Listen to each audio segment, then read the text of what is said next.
अस्सलाम वालेकुम। उर्वास के चलाई आपके लिए आज टिंडे प्याज बहुत ही मज़ेदार मसालेदार ये टिंडे प्याज तैयार हो गए। इसको हमने कैसे बनाने की इतने टेस्टी होंगे। तो पहले चलते इसमें हैं हम ऑयल रेसिपी की ऐड किए, तरफ। आधा कप इसमें हम ऑयल ऐड करेंगे और इसके अंदर मैंने प्याज कटिंग किए हुए थे। पहले 3 मीडियम साइज़ के प्याज कटिंग किए। प्याज ज़रा मोटे मोटे मैंने कटिंग किए। इसमें प्याज ज़्यादा क्वान्टिटी में जाएंगे क्योंकि हम यहाँ पर टिंडे प्याज बना रहे हैं। प्याज ज़्यादा क्वांटिटी में होगा तो हमारी अच्छी सी ग्रेवी ये मसाला तैयार होगा। तो यहाँ पर हमने प्याज को फ्राई करना है। फ्राई हमने करना है जब तक ये लाइट पिंक सा कलर हो जाए। जब ये लाइट पिंक सा कलर हो जाएगा तो फिर हम इसमें लहसुन अदरक का पेस्ट ऐड करेंगे। यहाँ पे जो लहसुन है उसकी क्वांटिटी ज़्यादा थी और अदरक की क्वांटिटी कम थी। तो इसके अंदर साबुत धनिया ऐड करूँगी। आधा चम्मच यहाँ साबुत धनिया का ऐड किया और चौथाई चम्मच ज़ीरा।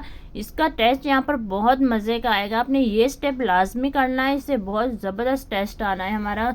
और फिर इसके अंदर मैंने टमाटर और हरी मिर्च ऐड कर दी। टमाटर यहाँ पर 2 टमाटर थे मीडियम साइज़ के, तो इसे मैंने कटिंग कर लिया और इसकी ग्रेवी बनेगी बहुत मज़े की। अब इसके अंदर मैंने टिंडे शामिल कर लिए। इसमें आप देखें मैंने नमक मिर्च अभी ऐड नहीं की।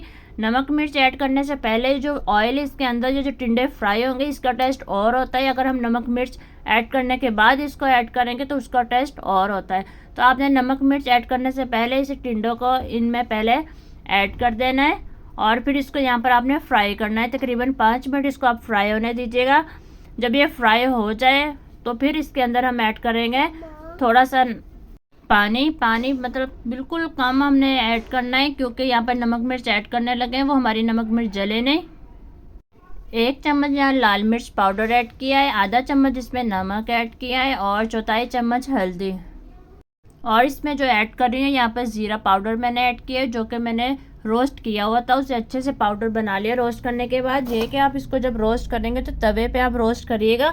हल्का सा मतलब रोस्ट होगा, प्यारी सी खुशबू आने लग जाए फिर आपने इसको अच्छे से मतलब कुंडी में करना चाहो, जूसर में करना, जिसमें चाहो इसको पाउडर फॉर्म में आपने कर लेना है। तो ये आपने अपने किचन में रखना होता है कि बहुत सी डिशेस में काम आएगा, बहुत मज़े का टेस्ट लाता है ये सालन में। तो ये मैंने चौथाई चम्मच ऐड किया। उसके बाद इसकी अच्छे से मैंने भुनाई की। जितनी अच्छी भुनाई करेंगे उतना मज़े का ये सालन बनेगा। तो अब इसमें मैंने पानी ऐड किया, बिल्कुल कम क्वांटिटी में, आधा कप से भी कम मैंने इसमें पानी ऐड किया है क्योंकि यहाँ पर अब हम इसको दम पे रखेंगे। ये हमारे जले नहीं और भाप में ये अच्छे से हमारे गल जाएंगे। टिंडे तो बहुत ज़बरदस्त मतलब पानी की ज़रूरत नहीं होती, लेकिन आजकल की जो हर सब्ज़ी आ रही है उसको हम गलाने पानी डाल कर गलाएं फिर भी वो नहीं गलती। तो ऐसी सब्ज़ियाँ आजकल आ रही हैं तो हमें पानी यूज़ करना पड़ता है। तो बिल्कुल कम इसमें मैंने पानी ऐड किया और ये कम आंच पे जो मैंने इसे रखा हुआ था। तकरीबन 10 मिनट के बाद जब मैंने इसको चेक किया तो ये ज़बरदस्त से टिंडे मेरे गल चुके थे। तो आपने जो है वो ऐसे ही बिल्कुल इसको बनाना है। बहुत मज़े के टिंडे प्याज बनेंगे हमारे। और इसके ऊपर हमने अब धनिया ऐड कर देना है।